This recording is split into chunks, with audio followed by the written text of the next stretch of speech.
The Polar Express. On Christmas Eve, many years ago, I lay quietly in my bed. I did not rustle the sheets. I breathed slowly and silently. I was listening for a sound a friend had told me I'd never hear. The ringing bells of Santa's sleigh. There's no Santa, my friend had insisted, but I knew he was wrong.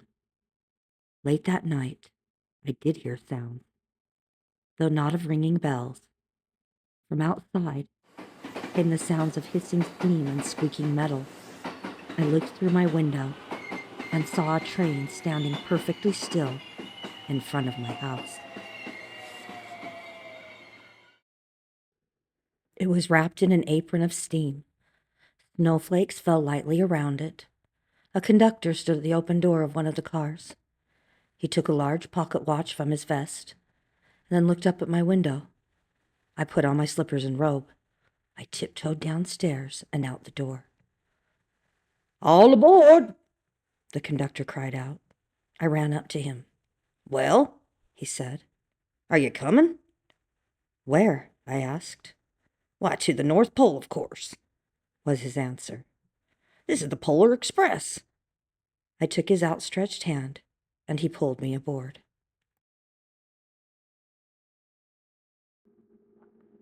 The train was filled with other children, all in their pajamas and nightgowns. We sang Christmas carols and ate candies with nougat centers as white as snow. We drank hot cocoa as thick and rich as melted chocolate bars.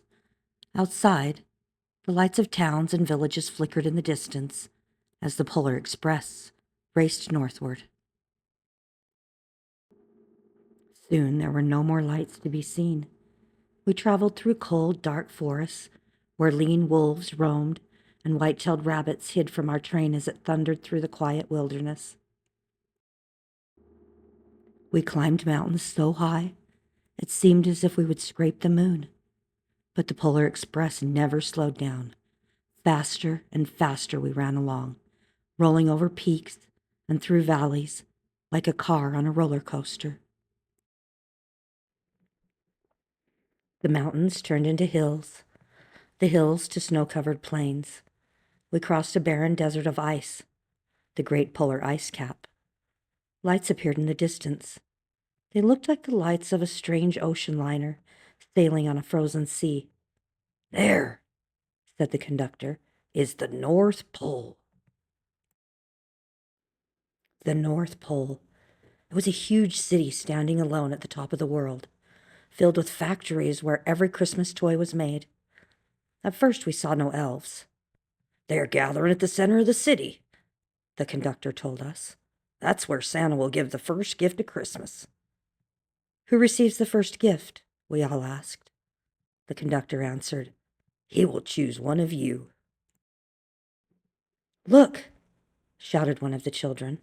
"The elves!" Outside we saw hundreds of elves. As our train drew closer to the center of the North Pole, we slowed to a crawl. So crowded were the streets with Santa's helpers. When the Polar Express could go no farther, we stopped, and the conductor led us outside. We pressed through the crowd to the edge of a large open circle. In front of us stood Santa's sleigh. The reindeer were excited. They pranced and paced, ringing the silver sleigh bells that hung from their harness. It was a magical sound, like nothing I'd ever heard. Across the circle, the elves moved apart, and Santa Claus appeared. The elves cheered wildly. He marched over to us, and pointing to me, said, "Let's have this fellow here." He jumped into his sleigh. The conductor handed me up. I sat on Santa's knee, and he asked, "Now, what would you like for Christmas?" I knew that I could have any gift I could imagine. But the thing I wanted most for Christmas was not inside Santa's giant bag. What I wanted more than anything was one silver bell from Santa's sleigh. When I asked, Santa smiled. Then he gave me a hug and told an elf to cut a bell from the reindeer's harness. The elf tossed it up to Santa. He stood, holding the bell high above him, and called out, The first gift of Christmas. A clock struck midnight as the elves roared their approval. Santa handed the bell to me, and I put it in my bathrobe pocket. The conductor helped me down from the sleigh. Santa shouted out the reindeers' names and cracked his whip. His team charged forward and climbed into the air. Santa circled once above us and then disappeared into the cold, dark polar sky.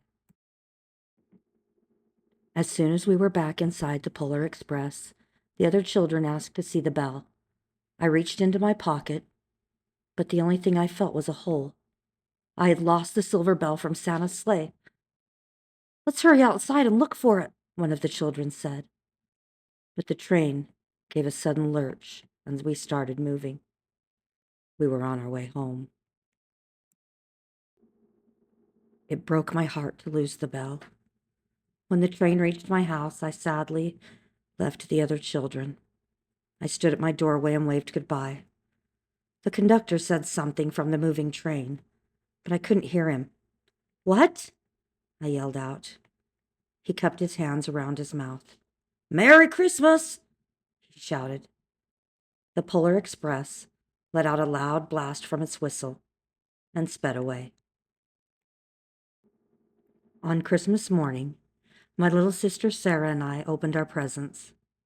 When it looked as if everything had been unwrapped, Sarah found one last small box behind the tree. It had my name on it. Inside was the silver bell. There was a note. Found this on the seat of my sleigh. Fix that hole in your pocket. Signed, Mr. C. I shook the bell. It made the most beautiful sound that my sister and I had ever heard. But my mother said, "Oh, that's too bad." Yes, said my father. It's broken. When I'd shaken the bell, my parents had not heard a sound. At one time, most of my friends could hear the bell. But as years passed, it fell silent for all of them. Even Sarah found one Christmas that she could no longer hear its sweet sound. Though I've grown old, the bell still rings for me, as it does for all who truly believe.